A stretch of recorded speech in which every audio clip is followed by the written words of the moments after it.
Hey y'all, I'm sorry that I've forgotten to say that in my last couple of videos. You guys get genuinely upset when I don't say it. So hey y'all, I'm really excited for this video, and honestly, I'm just really excited for this new series that I'm starting. A couple weeks back, I went to Alcatraz. I've made a couple of videos on it since, and I made a video where I gave you guys a tour of Alcatraz, and I told you guys some of my favorite stories. And I had so many of you telling me how much you loved the video and how much you loved the editing. So I decided I wanted to do that with more places, because honestly, I really enjoyed editing that video. I don't hate editing, but I don't love it. But that video and this video honestly gets me excited to edit again, and I used to love editing. So yesterday I forced Brittany to drive with me to Jerome, which is a haunted town in northern Arizona. I've made a video here before. I actually stayed at one of the hotels, which I'm going to talk about in this video in more depth. I didn't even know the shit that I'm about to tell you guys when I stayed at the hotel, and I wish I would have known it. I have like pages of shit written down, and I'm so excited. I didn't realize how much history this town has, and it's actually crazy to me. There was so much that happened in this small little town. Oh my fucking god. And so I got footage of all the places I'm going to talk about. I didn't go inside of any of the hotels because I didn't want to be rude, but I do have a good amount of footage of the entire town, so I'm going to tell you guys stories and we're going to walk through Jerome together. I definitely want to go around Arizona and find different places like this. This was really easy. I mean, it's only like a 2-hour drive to get to Jerome. And then I know there's a haunted hotel in Flagstaff, and I kind of want to stay there overnight and do another video, and I'm really excited. I have all these ideas, all these plans for this series, and I'm really excited about it. But let's get started. Again, I don't know how much you're going to see of my face, and if I do show my face and I'm looking down, it's because I'm reading. I'm sorry. Jerome is a town in the Black Hills of Yavapai County. It was founded in the late 19th century and overlooks the Verde Valley. It's more than 5,000 feet above sea level.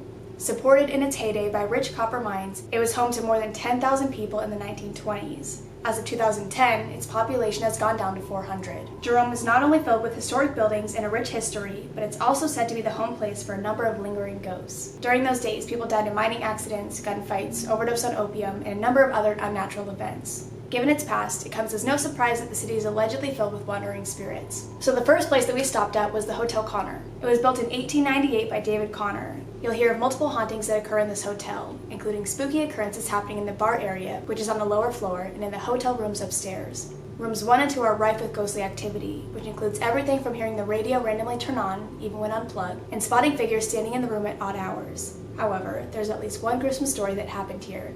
Anna Hopkins, the wife of local mining company's chief engineer, believed that her husband was in some kind of relationship with a local school teacher and decided to get revenge herself. In 1922, Hopkins threw carbolic acid into the face of the teacher in the downstairs cafe of the Connor Hotel. The stories are a little hazy as to what happened to the teacher. Some say she survived her injuries and relocated to Spokane, where she later died, while other stories state that the teacher suffered a painful death a few weeks later as a result of her injuries. What we do know, however, is that a few months later, Hopkins was convicted of assault for the incident. And then I actually have a couple specific stories from the rooms themselves. So in room 1, one of the first guests to ever stay at the hotel said that they were frightened by whispering and women laughing.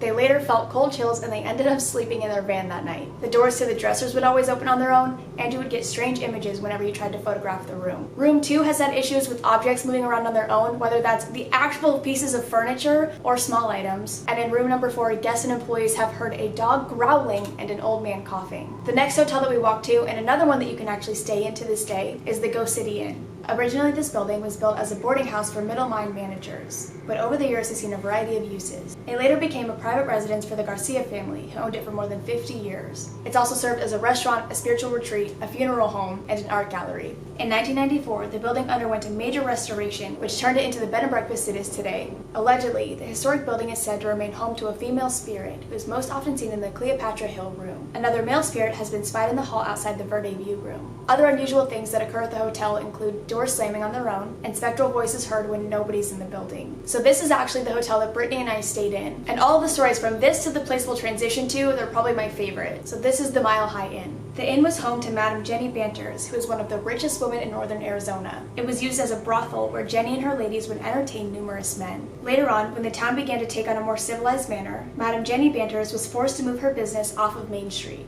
And though Jenny had done well for herself, she allegedly lost her life to a client after moving off of Main Street. By this time, prostitution was illegal, but continued to thrive in Jerome until the 1940s. The charming inn not only caters to Jerome tourists, but it continues to play host to Jenny Banders herself, as well as a number of other resident ghosts, including a phantom cat that walks the halls and leaves its footprints. That was one of the stories that I did tell when we stayed the night there, because I knew about the phantom cat. I just didn't know all of the history behind the inn, but Jenny's now the most popular guest at the Mile High Inn. She's often seen in the Lariat in the Lace room. I don't actually remember which room that Brittany and I stayed in, and then she's also spotted pretty often in the kitchen. This bitch will literally throw things off the shelf when they're not put away correctly, and if that's not amazing, I don't know what is. She's been known to move things throughout the inn, including furnishings and smaller objects, as well as rotating ceiling fans. Often she's said to turn on the radios in the rooms, just as the maids come in to clean them. The spectral cat has been seen a number of times by both guests and staff, who often stoop to pick her up. However, before they get the chance, it vanishes. There's also an elderly gentleman who has been seen throughout the inn. He's a friendly apparition seen in old work clothes. You can see him looking down at the alley from the pillow talk room. In this room, it's also been reported that he leaves an indentation on the bed. They've also blamed him for pictures on the walls being rearranged or taken off and put in the dressers. Another young man who isn't so friendly evidently loves to startle guests and staff alike. Though he doesn't hurt anyone, he allegedly loves to blow cold winds through guest rooms and has been known to appear as a shadowy figure in the Victorian Rose Room as well as in the restaurant. And back to the beginning of the Mile High Inn. After Madame Jenny and all of her girls were forced to leave, they took all of their business off of Main Street and were forced to work in alleys, and this was the birth of Husband Alley. This one took me a while to find. I literally had to look up pictures just to try to see like what color the building was so I could find the specific alley. If you go to Jerome, there are plates in some areas that will explain what the area is or maybe why it's haunted. And so Husband's Alley does have a plate, so it made it a little bit easier to find. At one point in time, prostitutes could be found throughout Jerome, when brothels were located right next to saloons and women could walk throughout the town to advertise their business. Eventually, these businesses were relocated behind Main Street,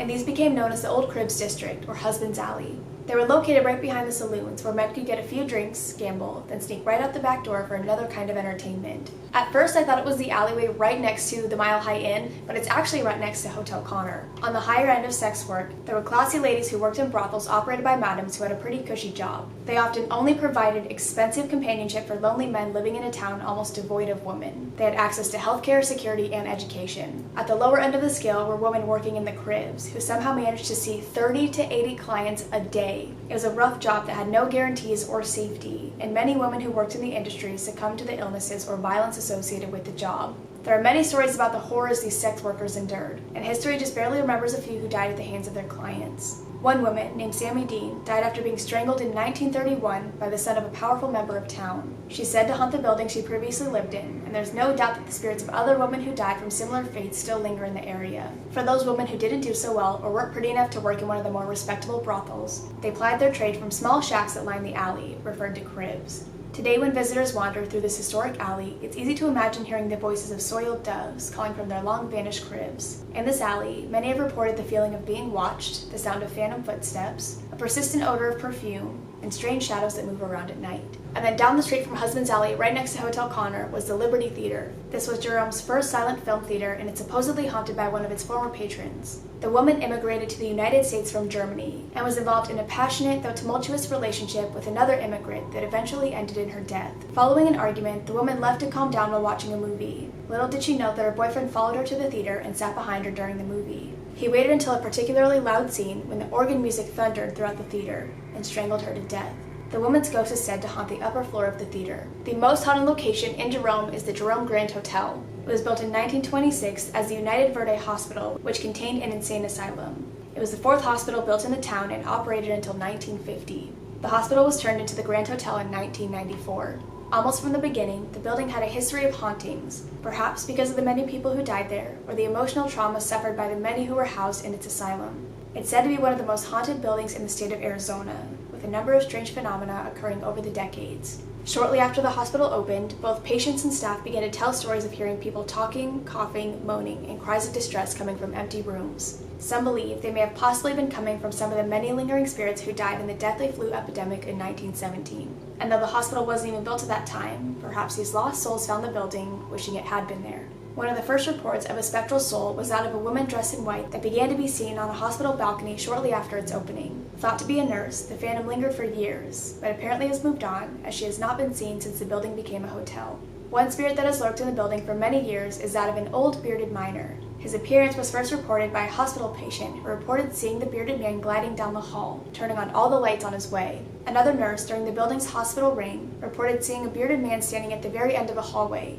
However, when she approached him, the man mysteriously vanished. Today, guests of the hotel continue to report spying the ghostly vision of a bearded man, especially on the second and third floor. Another spirit, just that of a small boy, described to be about 6 years old, has been spied on the third floor. The hotel lobby is an active place for many of the spirits. Here, the lobby doors have been seen opening and closing by themselves, like someone's arriving or leaving, and chairs have been rearranged while desk clerks have their backs turned. Items have flown off the shelves in the gift shop, as well as from the walls in the lobby. The lobby desk has also received a number of phone calls from empty rooms.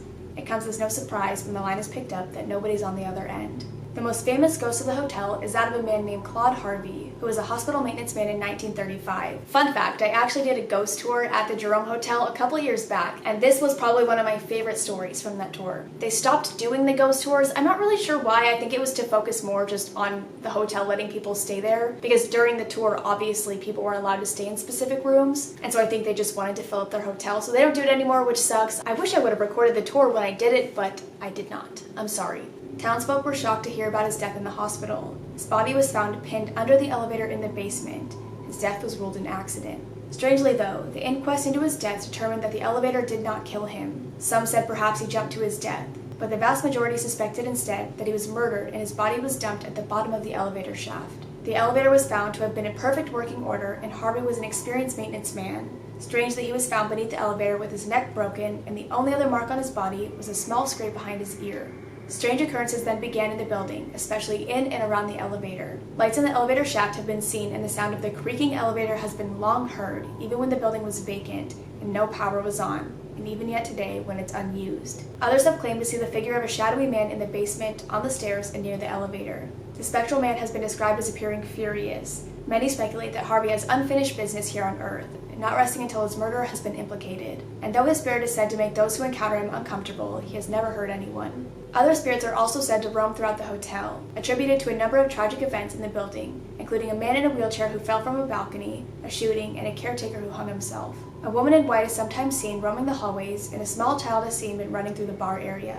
Guests and staff continue to report being pushed in the hallways, doors that slam shut by themselves, sound of ghostly cries, and photographs that persistently develop with ghostly hazes and numerous orbs. I've been in and out of that hotel multiple times, and I think, honestly, the scariest part to me is the elevator. There's just something so strange about it, and it's very old-timey still. It's not very updated, and honestly, I hope that they would never update the hotel given its history. But even on the tour, the last thing that I wanted to do was get into that elevator. There's just something so off about it. Given that this was a huge mining town back in the day, I figured that we would talk about the Phelps Dodge mine. Mining jobs were both lucrative and extremely dangerous. And while death rarely occurred inside the mine, it wasn't uncommon for miners to die from injuries sustained during the job. It would usually occur in jobs associated with explosions, but any injury involving something like leg amputation would probably result in death a few months later after infections had invaded the body. According to some people, miners still haunt their old workplace, including the spirit of Headless Charlie. You could probably guess that Charlie lost a certain body part during a mining accident, and a tale is told that he wanders the old mine searching for it.